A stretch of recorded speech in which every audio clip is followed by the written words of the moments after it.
Welcome back to Mental Health Awareness Week, video 2 about walking outside in nature. My name's Andrew from Action Your Potential. We are celebrating Mental Health Awareness Week. The Mental Health Foundation's focus this week is connect with nature as a way of supporting our daily well-being. And in this video, the second one about walking outside in nature, we're going to look at how walking outside changes our brain state, opening up our brain state and enabling us to move away from that moany, groany and drony brain state that we talked about in the last video being the default state. So we wanted to use this opportunity to connect with you about nature and other skills that support well-being. Our mission is to help everyone make your day a masterpiece by managing productivity, by managing well-being, by managing the negative biases built into the human brain. So we can all get stuck in moods that turn into brooding. What's brooding? Brooding is when we're feeling low and having a difficult experience, when we're kind of obsessing about the particular problem. We're going over and over it. We're having a very difficult emotional time. We might be feeling very sad or very angry or frustrated, but we have unfortunately decided to run a bath of the emotion, sadness, get in the bath and ladle that sadness over our head. Now, in brain state terms, we can see on functional magnetic resonance image scans where we are in our head when we're brooding, and we're in an area goes in about the length of a thumb in our prefrontal cortex called the subgenual prefrontal cortex. That's where we are when we're brooding and ruminating. We're effectively upsetting ourselves. We're feeling sad and sorry for ourselves about feeling sad, and we can all get stuck in that space. We need to understand that that is a space we can get ourselves in. But when we're in that space, we're not actually seeking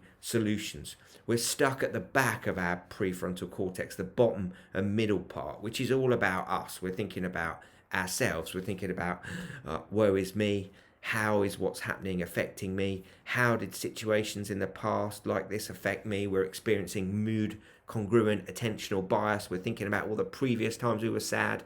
We're thinking about what other people think of me. We're not thinking well of ourselves. We're thinking about me, me, me, me, me. And we can get stuck there in a process called rumination, where our head is full of this thinking. And that process, malignant rumination, where we're stuck going around and around in that brooding cycle, is a silent mental health issue. We often think about people that are very shouty and groany and very sharp and difficult and giving poor responses. They might actually just be wrestling massive malignant rumination.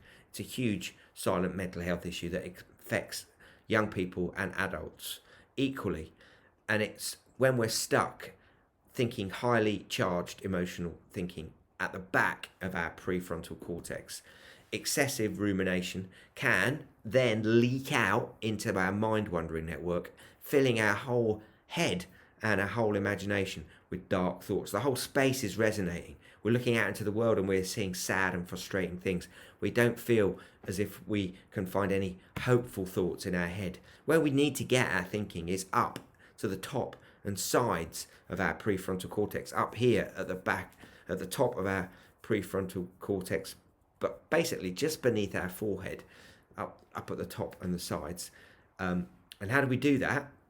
Well, we could do that by trying to think our way there, but actually walking outside in nature does the same. Those circuits at the top and the sides of our prefrontal cortex, they think through problems, they strategize, they have access to all our resources and thinking about particular situations. Walking outside in nature naturally turns on the whole of the prefrontal cortex, those circuits at the top and the sides, reducing our rumination and enabling us to access solution-focused thinking. Why does nature do that? Nature does that because it requires passive attention, engaging the prefrontal cortex gently in experience, widening the frame of our thinking. And we've seen this in experimental studies. In a fascinating study, they asked people to walk outside in nature for an hour and a half, and another group of people to walk outside along beside a road in a busy city for an hour and a half, and then they compared both through psychological questionnaires and through functional magnetic resonance imaging the level of rumination those people experienced. And the people walking outside in nature for 90 minutes every day saw a huge reduction in their level of rumination, both in terms of their reports to psychological questions, but also in terms of the activity in their subgenial prefrontal cortex. So it has a massive impact. Walking outside in nature auto activates the positive aspects of the mind-wandering network, which is all about processing problems and generating daily doses of creativity. And walking outside in nature affects the body too. Blood pressure decreases within 3 minutes. Mood improves within 5 as the whole prefrontal cortex opens up. Within 15 minutes, we're experiencing a reduction in blood sugar levels. Within 10 minutes, our creative thinking processes are being accessed via our mind-wandering network. Within 30 minutes, we're beginning to burn energy in support of weight loss. Within 40 minutes, we're reducing risks of developing heart disease, and within 90 minutes, we're reducing the number of depressive thoughts that we're experiencing. So it has a massive impact. That's why the Mental Health Foundation are talking about connecting with nature this week.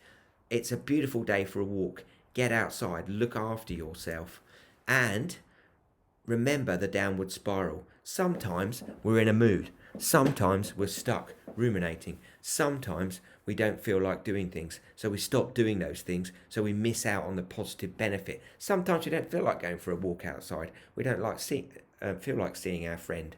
If we stop doing those things, we miss out on the positive benefits to our brain state, and we end up feeling worse. So break the downward spiral. When you don't feel like doing things, do them anyway. You'll still get the feelings of pleasure, and you'll still be able to feel more positive and do more things. So when mood or motivation drops, even if you don't feel interested in walking outside, do it anyway, and your brain state will change and your mood will improve.